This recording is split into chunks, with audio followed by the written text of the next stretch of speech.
Begin with breaking news at Columbia University, where large numbers of New York City police officers in riot gear have entered the campus, arresting pro-Palestinian protesters in the rain. Columbia University is now threatening student protesters with expulsion. The school has been at the center of a national protest movement. We want to get straight to Candace Sweat, who's been monitoring the situation for us. Candace, what can you tell us?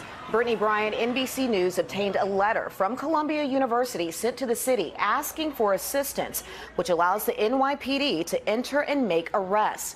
The concern tonight is twofold. One, injured college students co-opted by what the NYPD calls agitators, and two, injuries to police officers.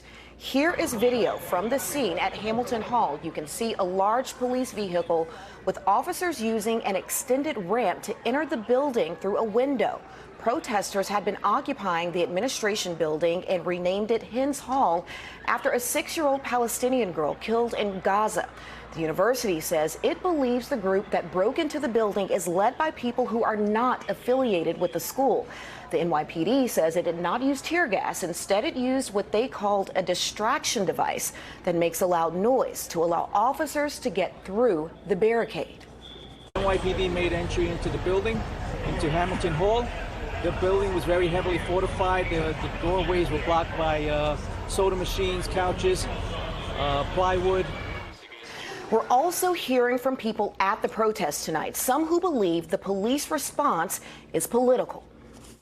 I think a lot of it is political. This all started after the congressional hearing a few weeks ago, where, I mean, when I say this all started, the bringing in of the police to arrest our students started right after President Shafiq was in Congress and felt like she needed to show them exactly what they were asking for. In a statement tonight, Columbia University says in part after the university learned overnight that Hamilton Hall had been occupied, vandalized, and blockaded, we were left with no choice. Columbia public safety personnel were forced out of the building, and a member of our facilities team was threatened. We made the decision early in the morning that this was a law enforcement matter and that the NYPD were best positioned to determine and execute an appropriate response.